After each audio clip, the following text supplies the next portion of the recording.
Donc, à nouveau, bonjour et à tous. Un grand merci d'avoir accepté notre invitation en si grand nombre ce matin.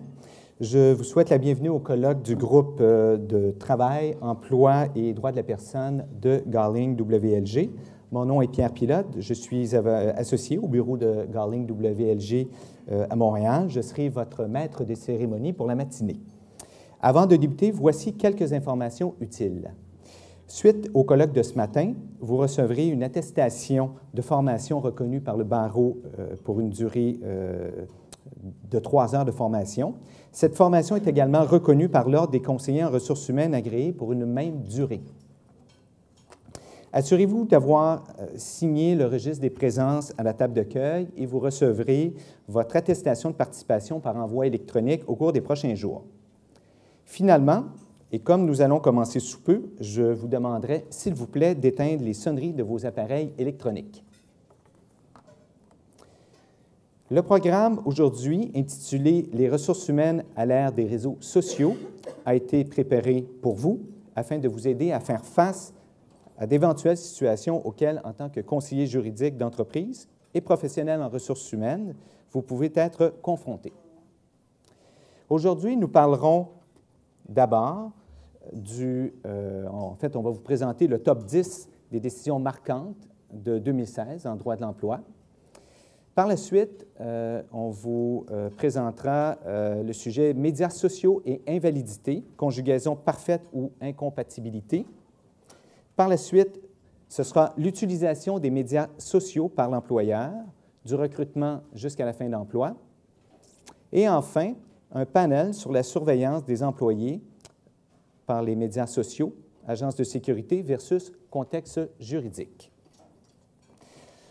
Nous vous proposons donc ce matin cette conférence en 4 parties qui se succéderont. Il y aura une période de questions après chacun des sujets présentés. Nous sommes maintenant prêts à débuter et j'ai l'honneur d'ouvrir le bal avec ma collègue Josée Gervais, que j'invite à se joindre à moi. Josée conseille plusieurs employeurs internationaux et nationaux relativement à toute question de relations de travail, de droit de l'emploi, y compris la préparation de révision de contrats de travail individuels, de même que l'élaboration et la mise en œuvre de politiques et procédures en matière d'emploi. Josée et moi-même allons vous présenter notre conférence intitulée « Top 10 décisions marquantes de 2016 ». Donc maintenant, je cède la parole à Josée qui va débuter.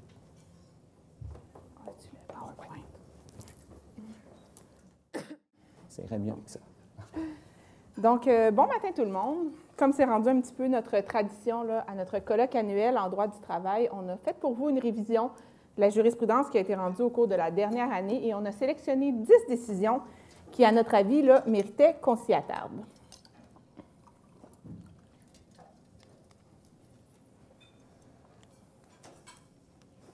Pardon.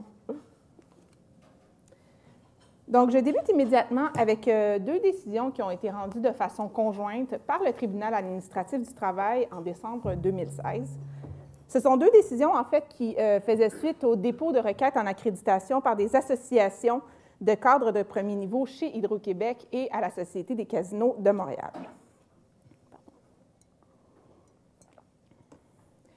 Ce qu'il faut comprendre, c'est qu'à la Société des casinos et chez Hydro-Québec, on a regroupé en fait les cadres en associations en fait, pour négocier les conditions de travail auprès de leurs employeurs.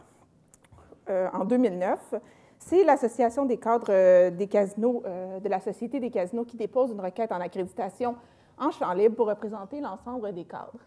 Donc, je m'excuse pour ce petit contretemps. En réponse aux requêtes en accréditation, les employeurs, en fait, déclaraient ou prétendaient que ces requêtes-là étaient irrecevables parce que, comme vous le savez, la définition de cadre au Code du travail exclut spécifiquement les gens qui occupent des postes de supervision. La décision, en fait, ou l'analyse que devait faire le tribunal administratif du travail, c'est est-ce que cette exclusion-là, qui est comprise à notre Code québécois du travail, porte atteinte à la liberté d'association qui est protégée, comme vous le savez, tant par l'article 2D de la Charte canadienne que par l'article 3 de la Charte québécoise.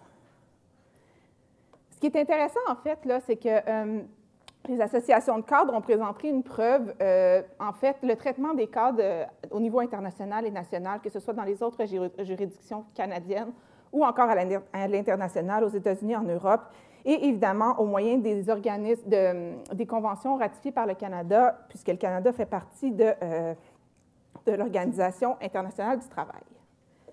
Ce que les cadres prétendaient ici, c'est que leur exclusion au Code du travail faisait en sorte qu'ils n'étaient pas en moyen, puisqu'ils n'avaient aucun mécanisme leur permettant d'établir un réel rapport de force avec leur employeur. Parce qu'évidemment, même s'ils avaient été reconnus comme association de salariés par l'employeur, c'était sur une base volontaire et ils n'avaient aucun instrument juridique pour les aider à établir un rapport de force avec l'employeur. De son côté, l'employeur et le procureur général du Québec, qui défendait la constitutionnalité de son exclusion prévue au Code, prétendaient en fait que le droit ou la liberté d'association qui est protégée par la Charte n'est pas un droit à l'accréditation. Donc, ça ne permet pas, et ça a été établi par la Cour suprême par le passé, ça ne permet pas de revendiquer un modèle de relation de travail particulier comme celui qui est prévu au Code du travail.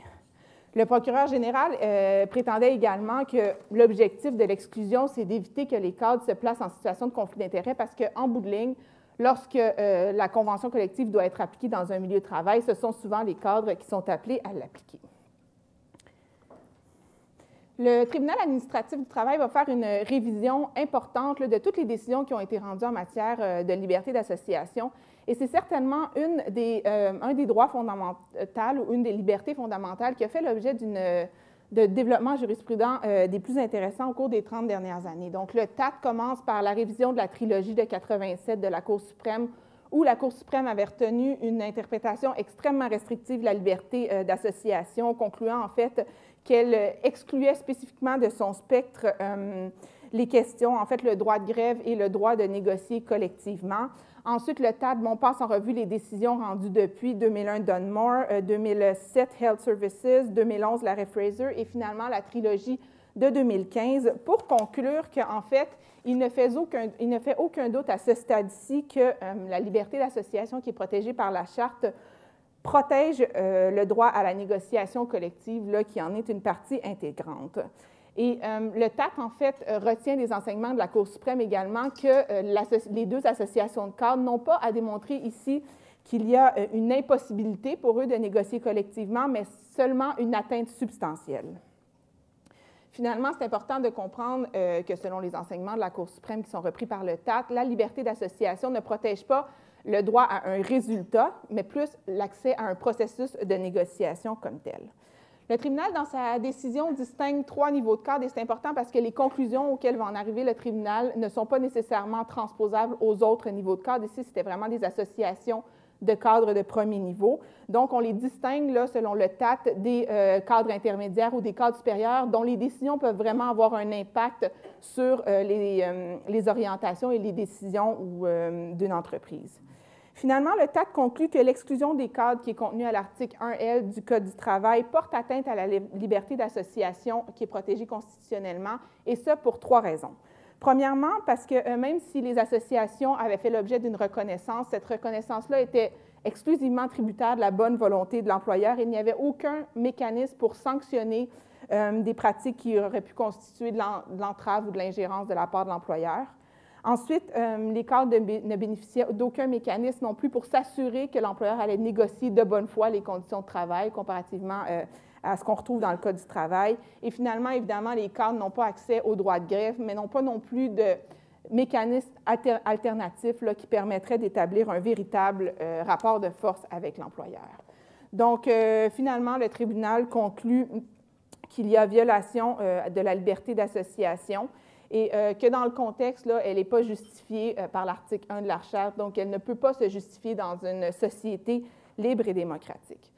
Le tribunal déclare par conséquent que l'exclusion n'est pas applicable et n'est pas opposable aux 2 associations de cadres de premier niveau qui étaient concernées, mais comme c'est un tribunal administratif, il n'avait pas le pouvoir de déclarer l'article comme tel inconstitutionnel. Donc, c'est la Cour supérieure qui va avoir ce pouvoir-là lorsqu'elle va être saisie du dossier, puisque les employeurs et le procureur général du Québec ont porté le tout devant la Cour supérieure, et ça va être intéressant de voir le traitement que la Cour supérieure va faire de ce dossier-là. La deuxième décision qui a retenu notre attention, c'est une décision qui a été rendue par la Cour d'appel du Québec dans l'affaire procureur général contre Alliance du personnel professionnel et technique de la santé et des services sociaux en 2016. C'est là qu'il faut que je passe. marche pas. Ça se passe. OK, bon. Donc, cette décision-là faisait suite à l'adoption en 2009 de la loi modifiant la loi sur l'équité salariale. Donc, avant 2009, évidemment, les employeurs qui étaient assujettis avaient déjà l'obligation de s'assurer que dans leur entreprise, au moyen d'un exercice d'équité salariale, là, les catégories d'emploi à prédominance féminine obtenaient une rémunération équivalente aux catégories d'emploi à prédominance masculine de même valeur. En 2009, les changements qui sont apportés à la loi obligent l'employeur à tous les 5 ans d'effectuer une révision de son programme d'équité salariale, en fait, pour s'assurer que malgré la période de temps qui s'est écoulée depuis l'exercice, l'employeur rencontre toujours ses obligations en matière d'équité salariale.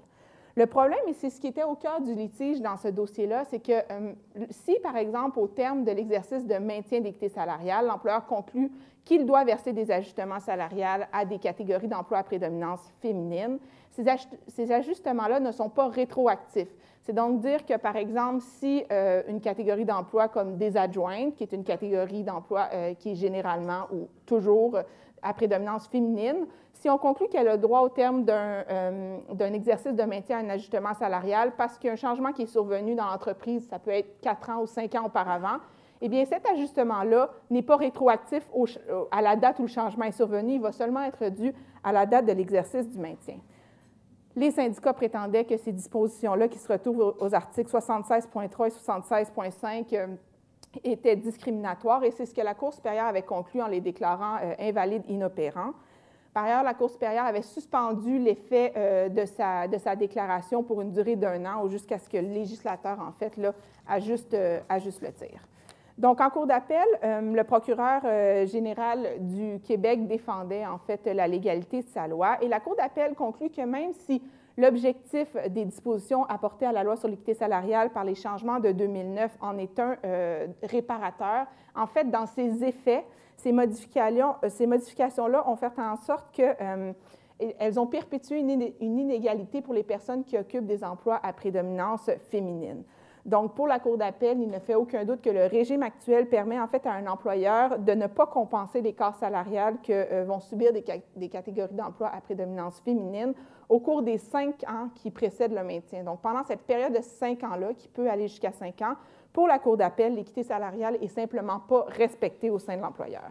Également, la Cour d'appel reproche au processus d'affichage de ne pas inclure les informations qui seraient vraiment qui permettraient aux salariés de faire valoir leurs droits et qui leur permettraient vraiment de pouvoir participer activement au processus d'évaluation du maintien, notamment parce qu'on n'oblige pas l'employeur à écrire la date à laquelle un changement est survenu, changement qui a eu un impact sur la structure salariale. Les juges de la Cour d'appel ici jugent qu'il y a une atteinte au droit à l'égalité et que cette atteinte-là ne se justifie pas dans une société libre et démocratique, puisque les dispositions qui sont attaquées par les syndicats ne sont pas nécessaires, elles sont plutôt inéquitables, arbitraires, et elles portent atteinte au droit à l'égalité alors qu'elles devraient en assurer le respect. Finalement, il y a une demande de pourvoi à la Cour suprême qui a été faite par le procureur général du Québec, mais on ne sait pas encore si la Cour suprême va accepter de se prononcer sur la question. La prochaine décision, c'est une décision qui traite du devoir de loyauté de l'employé qui quitte son employeur. Donc, les faits étaient assez intéressants. M. Quesnel occupait un poste de cadre aux ventes pour l'employeur TraficTech depuis 10 ans. C'est un employeur qui œuvre dans le courtage en solutions logistiques dans le domaine du transport. On comprend des faits et on comprend un petit peu de la description qui est faite du litige que l'industrie du transport en est une qui est extrêmement compétitive. Donc, M. Quesnel dirigeait une équipe de 3 employés. Il recevait une rémunération annuelle d'environ 250 000 $. En 2012, il démissionne et quitte pour un poste similaire chez un concurrent direct. Il amène avec lui ses 3 employés. L'employeur lui réclame des dommages qui vont jusqu'à 1,3 million de $ parce qu'il reproche premièrement à M. Quesnel de ne pas lui avoir remis de préavis de démission. Donc, M. Quesnel a avisé et quitté le même jour son emploi.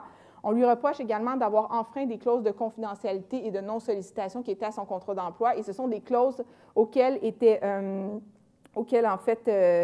assorties des clauses pénales. Et finalement, on lui reproche d'avoir manqué à son devoir général de loyauté envers son employeur. M. Quesnel se porte demandeur reconventionnel. Là, il prétend, entre autres, qu'il a été intimidé par le propriétaire de Trafic Tech suite à la fin de son emploi, et donc il réclame des dommages moraux et punitifs.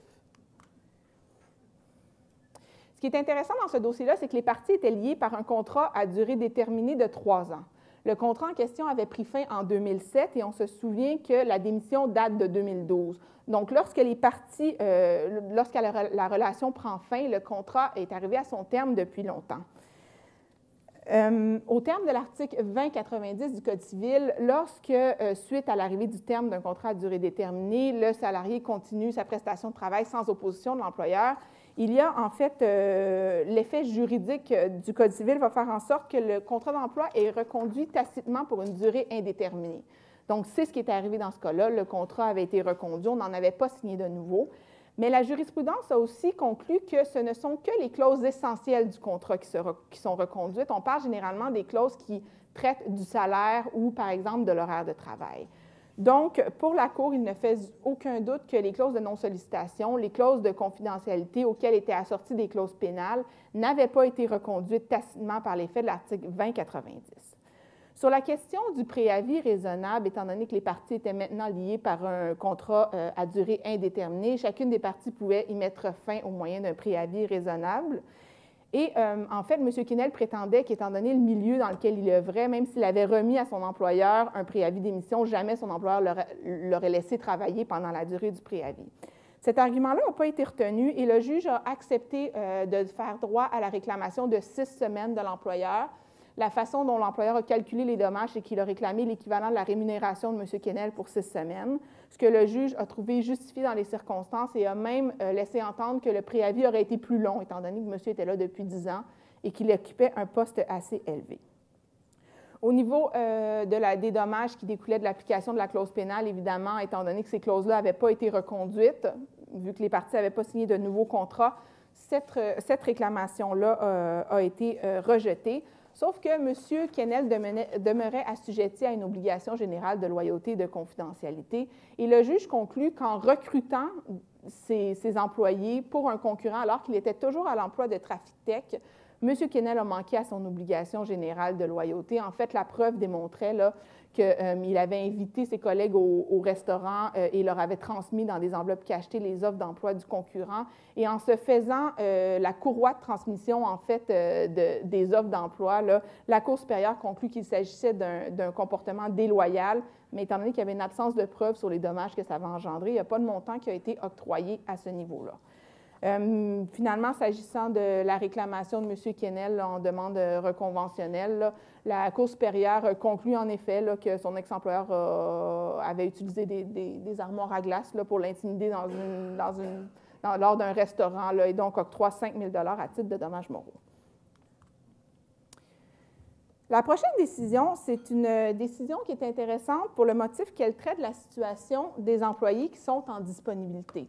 C'est une forme d'emploi atypique qui n'est pas abordée du tout par la loi sur les normes du travail. Donc, c'est intéressant de voir comment les tribunaux traitent la situation de ces employés-là. Dans ce dossier-là, les salariés qui étaient au cœur du litige étaient des analystes en informatique et des coordonnateurs de l'Auto-Québec à qui on exigeait d'être disponibles afin d'être à l'extérieur des heures de travail pour régler des incidents qui peuvent survenir sur le réseau informatique de l'employeur. Donc, lorsqu'ils sont en disponibilité, les salariés doivent en tout temps rester dans un rayon d'environ 1 heure de leur lieu d'emploi. Même si la convention collective prévoyait que lorsqu'ils retournent au travail pour effectuer une prestation de travail, par exemple régler un incident, ils ont droit à une rémunération de 4 heures minimum. La majorité des interventions, selon la preuve qui a été présentée, se faisait à partir du domicile des salariés. Au niveau de la convention collective, la convention prévoyait que lorsqu'ils sont en disponibilité, les salariés reçoivent 1 heure pour l'équivalent d'une période de disponibilité de 8 heures. Le problème dans ce dossier-là, c'est que l'employeur, lorsque les employés faisaient des interventions à domicile, ne rémunérait pas de façon additionnelle les salariés. En fait, c'est comme si la prime de disponibilité visait également à les compenser pour une prestation de travail qu'ils pouvaient être appelés à fournir pendant cette période-là. C'est l'arbitre Suzanne Moreau qui rend la décision. Puis, en fait, le principe qu'elle dégage, c'est que l'indemnité de disponibilité, qu'on la qualifie d'allocation, de prime ou peu importe le vocable qu'on va utiliser, ne constitue pas une rémunération pour le travail qui est accompli par le salarié alors qu'il est en disponibilité. Donc, l'allocation va simplement viser à compenser le salarié pour la période au cours de laquelle il est en disponibilité, de sorte que s'il effectue une prestation de travail, même si c'est à partir de son domicile, l'employeur a l'obligation de le rémunérer de façon additionnelle et ça peut être en heures supplémentaires là, si ce temps-là est effectué en sus de la semaine normale de travail du salarié.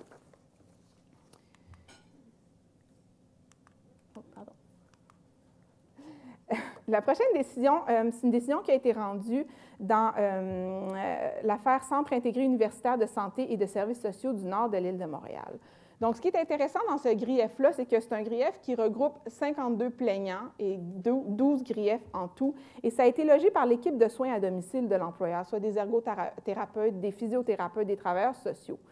Donc, ils ont logé 12 griefs pour contester, en fait, des conditions de travail qu'ils considéraient comme étant injustes et déraisonnables.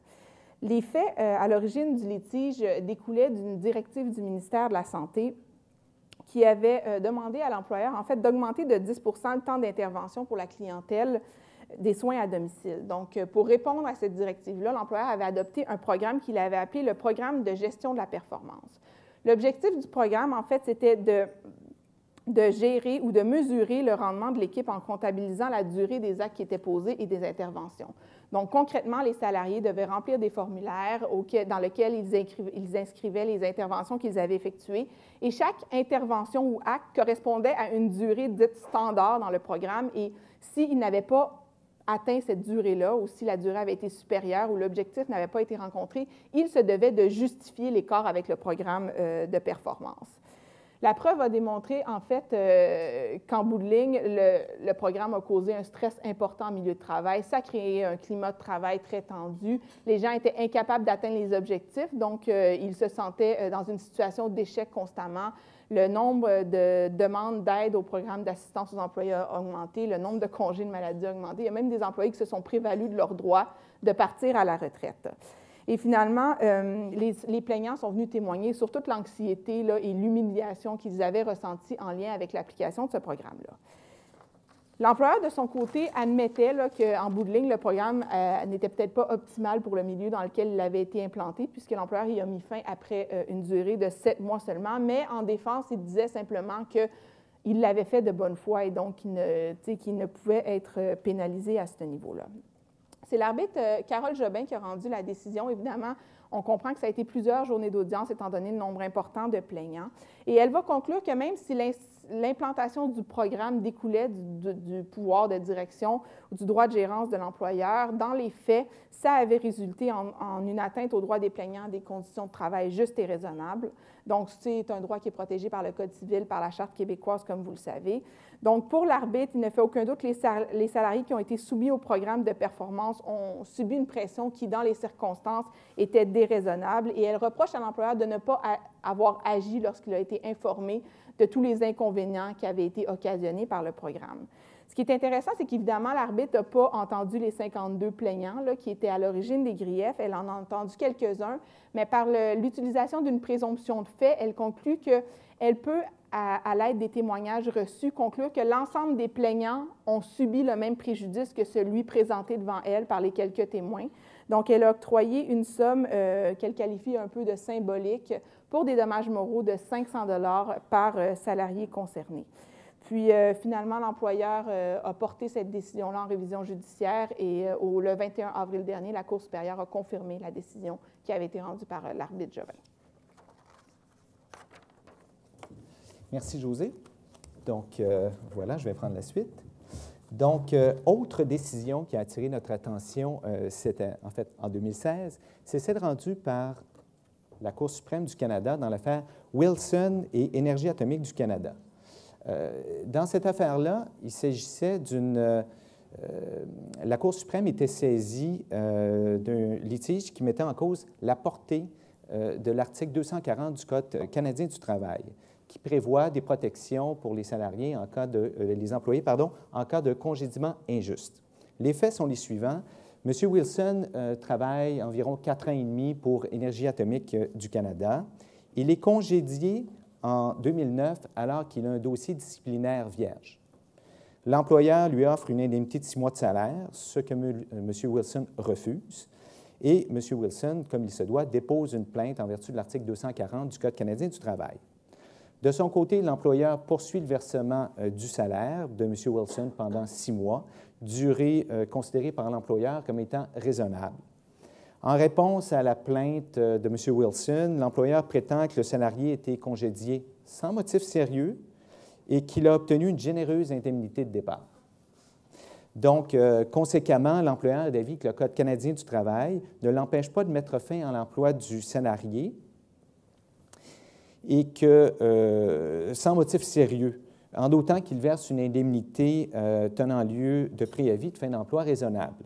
Donc, la question en litige était de savoir si l'article 240 empêche l'employeur de congédier un employé non syndiqué qui bénéficie de plus d'un an de service sans cause.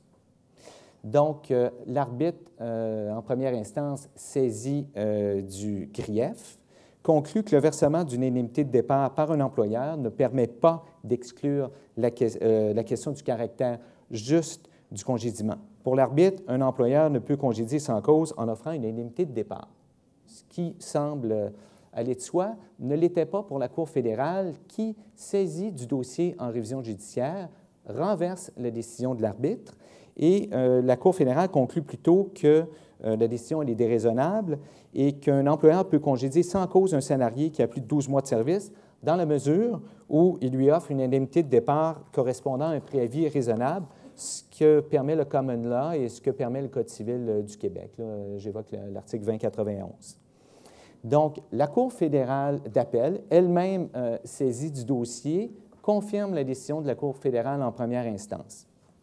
Donc, c'est dans ce contexte-là que la Cour suprême du Canada est appelée à se prononcer sur la portée de l'article 240 du Code canadien du travail. Donc, la Cour suprême du Canada en arrive aux conclusions suivantes. D'abord, que la protection contre un congédiement injuste signifie que l'employeur ne peut congédier que pour une juste cause et que si l'employeur était autorisé par le Code canadien à congédier sans motif à la seule condition de verser une indemnité adéquate, les réparations finalement mises en place par le Code canadien ne serviraient à rien. Ainsi, la Cour suprême conclut que le régime prévu au Code canadien exclut en totalité le régime du common law et en droit fédéral. Un employeur ne peut congédier sans cause un salarié en lui versant une indemnité tenant lieu de préavis raisonnable. Il faut donc retenir que le régime fédéral est semblable à celui de 124, à la différence près que l'employé bénéficie d'une protection après 12 mois de service plutôt que 2 ans, comme c'est prévu à l'article 124 de la Loi sur les normes. Ah, merci, Josie. Autre décision qui a attiré notre attention, celle rendue par la Cour supérieure dans l'affaire Singh et Montreal Gateway Terminals Partnership en 2016. Il s'agit d'une décision de la Cour supérieure. Je vais tenter de bien la rapporter puisque les employeurs sont ici présents aujourd'hui. Donc, les faits. Les 3 demandeurs, ils sont de religion sikh et ils exercent le métier de chauffeur de camion. Ils travaillent pour des entreprises privées qui effectuent du transport de containers et lorsqu'ils circulent hors de leur véhicule sur l'un ou l'autre des terminaux exploités par les défendresses pour la manutention de containers, dans le cadre de l'exploitation des terminaux au port de Montréal, il y a une politique de sécurité qui les oblige à porter un casque. Vous voyez déjà le problème. Par une demande de jugement déclaratoire, ils demandent à la Cour supérieure de déclarer que la politique de sécurité contrevient à leur liberté de religion, puisque leur turban les empêche de porter un casque. Il faut retenir que pendant une certaine période, en 2005 et 2008, période qui précédait la requête en jugement déclaratoire, les défendresses avaient mis une politique d'accommodement en place qui permettait aux chauffeurs sikhs de demeurer dans leur véhicule jusqu'à ce qu'un vérificateur se charge des tâches effectuées à l'extérieur des camions. Cette pratique-là, les défendresses y ont mis fin parce que ça engorgeait les terminaux et ça engendrait des délais importants. Ce que la preuve a démontré, c'est que lorsque un chauffeur faisait l'inspection, les vérifications de son camion, ça pouvait prendre 10 minutes, et lorsqu'on devait faire appel à un tiers, un vérificateur, ça pouvait prendre entre 30 minutes et 1 heure. Donc, la preuve démontrait qu'il y a à peu près 1200 camions qui circulent chaque jour et que ça pouvait engorger la circulation sur le terminal. Donc, c'est dans ce contexte-là que la Cour supérieure est saisie du dossier. Une première question dont rapidement dispose la Cour supérieure est de savoir est-ce que la Charte québécoise peut trouver application en instance. Le premier réflexe, ce serait sans doute de dire non, mais la Cour supérieure en arrive à la conclusion qu'il ne s'agit pas d'une atteinte grave qui justifie que la Charte québécoise ne puisse s'appliquer dans un domaine fédéral, puisque ça ne cause pas d'atteinte grave à l'exercice de la juridiction fédérale.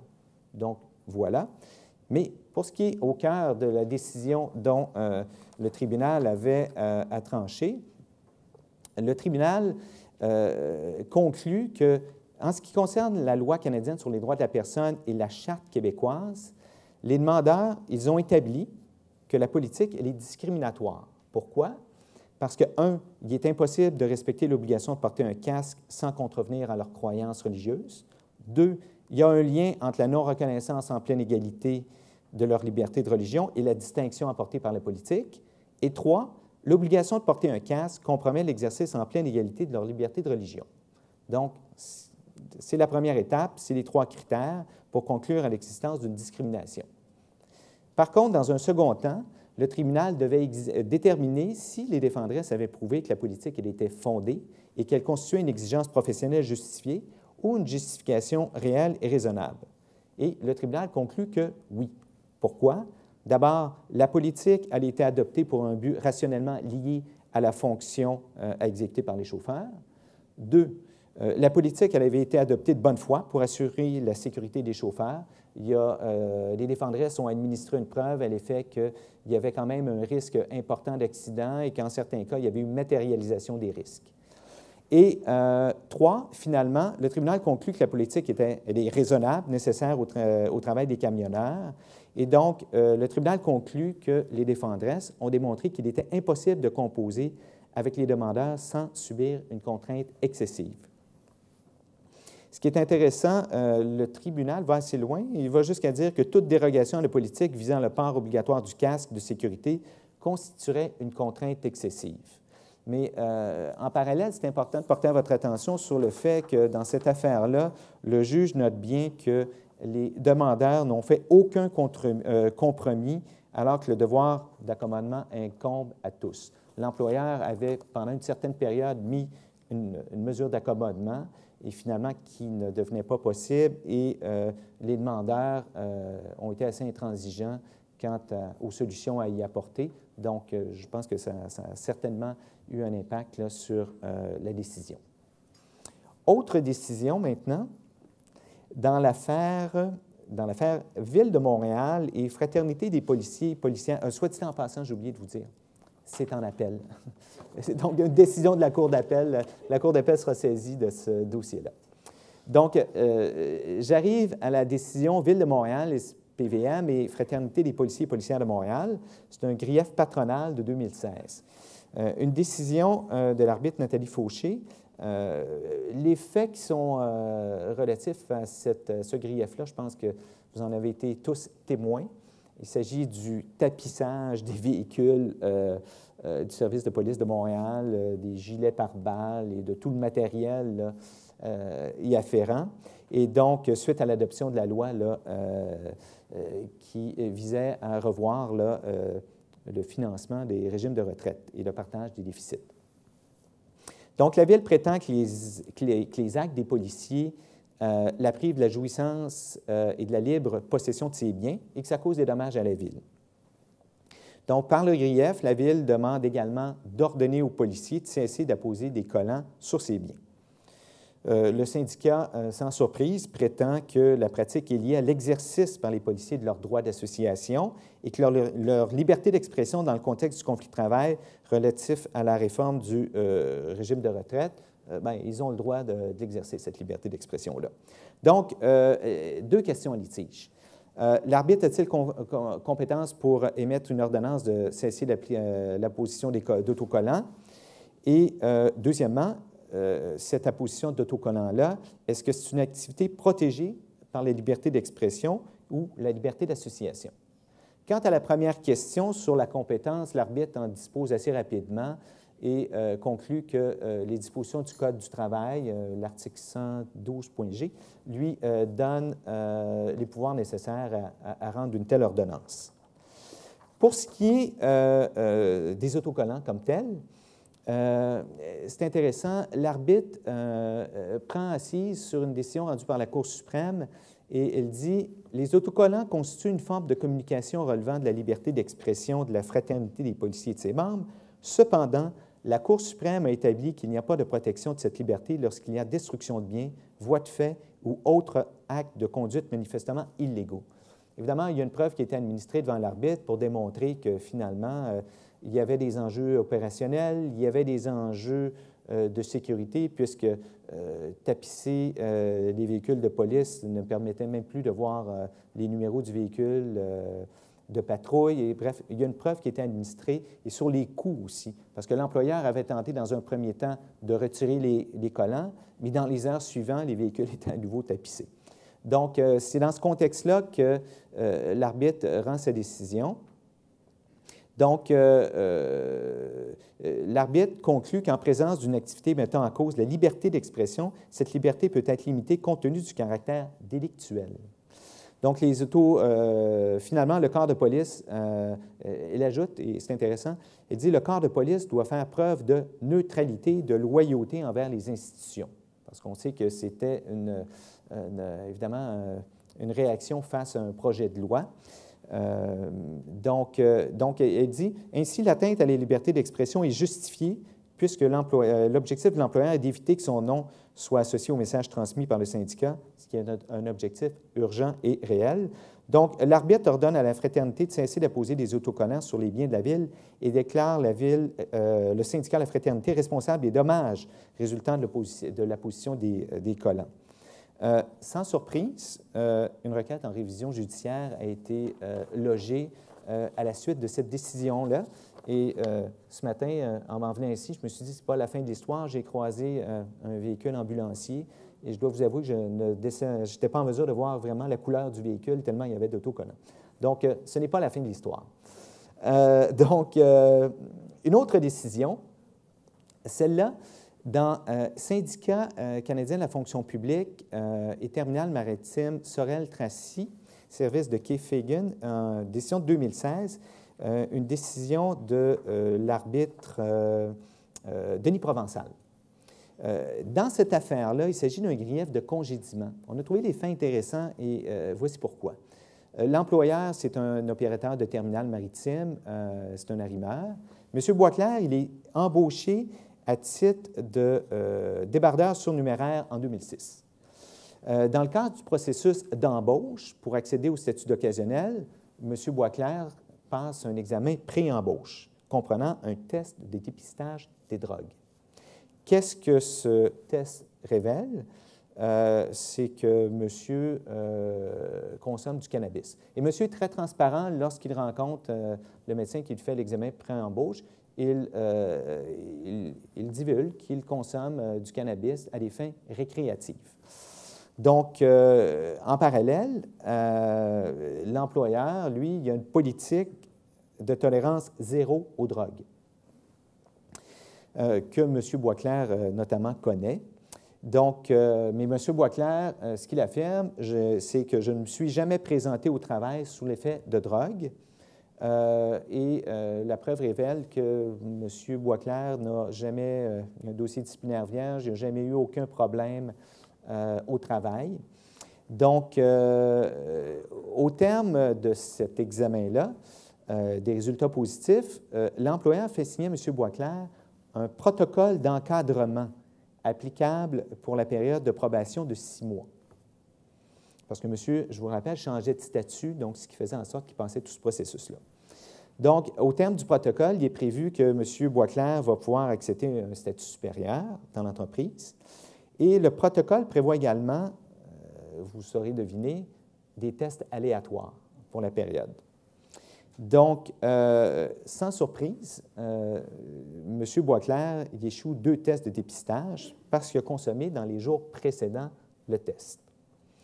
Donc, l'arbitre saisit de ce grief. D'abord, l'employeur prétend que l'arbitre n'a pas compétence pour entendre le grief, puisque les parties sont liées par un protocole d'encadrement où le travailleur renonce à son droit d'exercer un grief, d'exercer tout recours.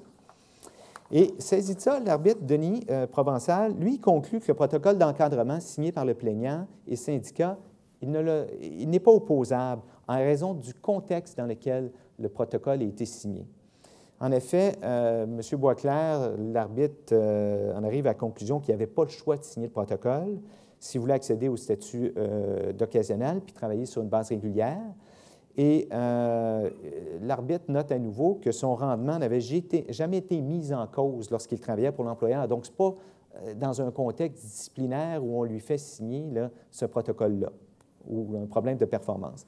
Donc, comme les tests aléatoires, en fait, donc comme l'arbitre conclut que le protocole, ce n'est pas une entente de dernière chance, bien, il ne peut pas être opposé aux salariés.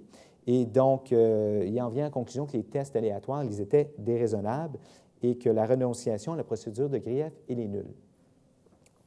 Donc, pour ce qui est du reste, vous pouvez deviner les conclusions.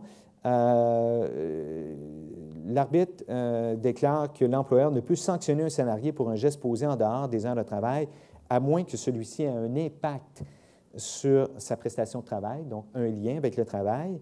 Et il affirme qu'il n'y avait aucune preuve devant lui que le plaignant se soit présenté au travail depuis le début de son embauche sous l'influence de la drogue. Aucune preuve non plus qu'il représentait un danger pour ses collègues et que sa consommation était problématique. Donc, le grief est accueilli et le salarié est réintégré. On a trouvé cette décision-là intéressante dans le contexte où le gouvernement fédéral a annoncé son intention de décriminaliser la marijuana à des fins récréatives. Bien, c'est peut-être une décision là, dont les enseignements vont se répercuter. Dernière décision intéressante, on en arrive décision qui a traité de médias sociaux de manière incidente. L'affaire Gagné et Autocar Excellence, décision de l'arbitre Léonce Roy en 2016. Les faits sont assez simples. C'est un grief de congédiement qui illustre bien l'impact que peuvent avoir les médias sociaux en milieu de travail. M. Gagné, il est chauffeur d'autobus, puis il effectue du transport interprovincial, spécialement des voyages avec des touristes étrangers. Il va aux chutes Niagara, entre autres. Donc, après un incident qui a impliqué un certain type de clientèle, M. Gagné lui dit qu'il est vraiment mal à l'aise de desservir ce type de clientèle-là et qu'il ne souhaite plus transporter un certain type de groupe. Donc, l'employeur ignore cette restriction-là et M. Gagné refuse une affectation avec cette clientèle-là. Pour être politiquement correct, je n'irai pas dans les détails. Mais cela étant, le soir où il refuse cette affectation-là, M. Gagné écrit sur Facebook. Qu'est-ce qu'il écrit? Il écrit « Bonne et mauvaise nouvelle. Demain sera ma dernière journée de travail comme conducteur d'autocar qui se terminera à Niagara Falls, back home mercredi. » Donc, le plaignant, évidemment, a échangé avec ses amis Facebook qui ont commenté le message. On parle de 27 messages. Et il a simplement dit « Situation, c'était dû au manque de respect de l'employeur à son égard. » Donc, l'employeur, qu'est-ce qu'il fait? Il a traité la publication sur Facebook comme une démission. Donc, fini, fin des émissions. Donc, M. Gagné dépose une plainte pour congédiement injuste en vertu de l'article 240 du Code canadien du travail. Donc, la décision est à l'effet suivant, c'est que l'arbitre souligne que pour être en présence d'une démission, il faut une intention, une volonté interne et réelle, des actes et des gestes positifs, une volonté déclarée. Et il faut être en présence d'une démission, d'une volonté claire et sans équivoque, d'une intention chez le salarié là, qui doit s'accompagner de gestes positifs. Donc, l'arbitre note que, à son avis, la décision du salarié doit exclure la colère et se matérialiser par des gestes concrets, une lettre ou un message formel à l'effet qu'il démissionne. Donc, il en arrive à la conclusion que ces épanchements sur Internet, c'était le fruit de la colère, de la frustration, qui sont de mauvaises conseillères parce que c'était contemporain à l'annonce de son assignation, de son affectation par l'employeur. Donc, comme il en vient à la conclusion que le plaignant n'a jamais exprimé clairement son intention de démissionner, bien, il accueille le grief.